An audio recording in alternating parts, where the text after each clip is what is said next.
Let me tell you something that still sits in my chest like a stone, because the day it happened, I wasn't looking for trouble, wasn't making noise, wasn't bothering a soul. I was just feeding birds in a quiet park, minding my business, enjoying the kind of peace a man earns after 40 years of chaos. And somehow that was enough for a young cop to slap cuffs on me like I was a threat to society. Yeah, that happened. And the wildest part is, he didn't realize who he was arresting until it was already too late. It was a mild afternoon in Oak Haven, one of those manicured towns where the sidewalks are cleaner than most kitchens and everybody smiles like they're being graded on politeness. And I was sitting on a bench tossing birdseed to a couple sparrows and this red cardinal that liked to strut around like he paid rent, just enjoying the breeze, letting my shoulders drop for once when I heard boots on gravel behind me. Heavy steps, deliberate, the kind meant to be heard. A voice snapped, "Stand up," not a greeting, not a question, just an order, and I remember thinking, here we go again, because when you're a black man in America, you learn real early that tone matters more than words. You know what I mean? I turned slow, calm, and there he was, Officer Miller, young, stiff posture, jaw tight, hand hovering near his belt, like he was posing for a recruitment poster, and I said, polite as Sunday morning, "Afternoon, officer? Something wrong?" He didn't answer that, just repeated louder. I said, "Stand up," and the birds scattered like they felt the tension before I did. I stood all 6 feet 2 of me, and I watched his confidence flicker for half a second. Just a flicker, but enough to tell me he wasn't as sure of himself as he wanted to be. He started talking about reports of vagrant, suspicious activity, loitering, all the usual buzzwords they pull out when they've already decided what you are before they know your name. And I looked around at the empty park and said, "And I fit that description." He said, "You fit the profile," and there it was, plain as day. No shame, no hesitation, just assumption wrapped in authority. He asked for ID. I told him calmly I lived 3 streets over and was retired just feeding birds, and he said feeding wildlife violated city ordinance, which I knew was nonsense. Then he added refusing to identify myself was grounds for arrest, which also wasn't true, but facts don't slow down a man who wants a reason. I told him he was making a mistake. Voice steady, hands visible, every movement narrated, because old habits don't die when you've spent decades teaching officers how not to escalate situations. And that's when he pulled his taser anyway. Red dot dancing on my chest like a laser pointer on a wall. He cuffed me tight, too tight, and when I told him the spacing was wrong, he muttered, "Don't tell me how to do my job," which would have been funny if it wasn't so sad.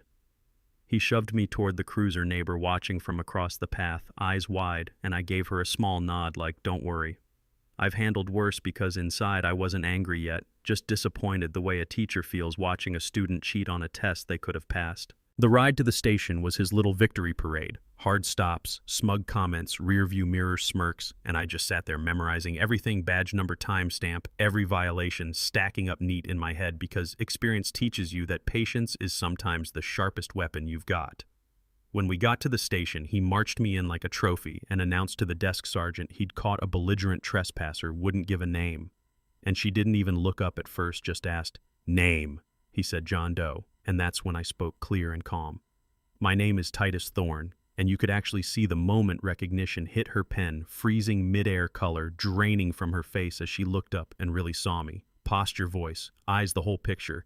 And she stood so fast her chair scraped loud across the floor and barked, "Take those cuffs off right now." Miller blinked like she'd spoken another language, asked why, and she leaned in and hissed, "Because that is Chief Thorne, retired Detroit Metro. The man who wrote half the de-escalation protocols you were trained on," and suddenly his hands couldn't find the keyhole, fingers shaking, confidence draining out of him like air from a punctured tire. The cuffs came off. I rubbed my wrists, thanked her politely, and asked if Chief Harrison was in. Because Bob and I went way back, I trained him once upon a time, and when Harrison rushed in a few minutes later looking like he'd just been told his house was on fire, he started apologizing before he even sat down. We stepped into his office with Miller trailing behind us like a kid called into the principal's room, and I laid it out plain, no yelling, no theatrics, just facts. He profiled me, fabricated an ordinance, escalated without cause, used excessive restraint, and Harrison slammed his desk, demanded to know what Miller was thinking, and Miller muttered, I looked suspicious, which made me tilt my head and say, "I was sitting on a bench, son. That's what benches are for." Then I stepped closer so only he could really feel it and told him, quiet, "You wear that badge like it's a crown. It's not, it's a responsibility. You think you're a wolf, but you're just a scared boy with a gun, and that makes you dangerous. I asked for suspension, pending investigation, and an apology. Harrison agreed immediately, ordered Miller to hand over his badge and firearm, and you could see hatred boiling behind his eyes as he unclipped that belt, because humiliation hits harder than punishment for men like him. On his way out, he paused and said, "You think this is over?" And I answered, "It's never your town, it's the people's." And he slammed the door so hard the glass rattled. Now here's where things twist, because men like that don't walk away humbled, they walk away obsessed. 2 weeks passed and small things started happening, trash scattered across my lawn, tire sidewalls sliced clean, a dark sedan idling down the street whenever I stepped outside, and when I called Harrison, he said they couldn't prove it. Said Miller had an alibi, and I told him flat. Then someone's lying, but he said manpower was thin, so I handled it myself. Cameras up, lights installed, reinforced doors, the works. Then one afternoon, another officer pulled me over claiming a broken taillight, and while I stood there, he smashed it himself with a flashlight. Thought I didn't notice, but my dash cam caught everything, and when I mentioned that, his smirk vanished and he sent me on my way real quick. That's when I knew it wasn't just one bad apple, it was a little rotten cluster. That night I called my daughter Maya, attorney in Chicago, sharp mind, sharper spine, and when she saw the footage, she didn't even blink. Said, "Dad, this is civil rights violation territory." And I told her, I didn't just want damages, I wanted it stopped, because if they were doing it to me, they'd do it to the next man too. We went to the town hall meeting the next evening, packed room whispers everywhere, and Maya walked straight to the front, plugged her laptop into the projector and played that dash cam clip for everyone to see, the crack of plastic echoing through the hall like a gunshot. People gasped. Phones came out, live streams started, and she said loud and clear, "This is not policing, this is a gang with badges." Then laid out a timeline of harassment incidents, affidavits from neighbors, everything. Harrison started sweating. Mayor looked ready to faint, and under that pressure, Harrison announced on the spot the other officer was fired and Miller's suspension would become termination. Crowd clapped like justice had just been invented, but I didn't clap because I knew what comes after a man loses everything he built his identity on. That night, a storm rolled in, hard wind, howling rain, slamming the windows, and I sat in my chair facing the door with my old service pistol nearby because instincts don't retire when you do.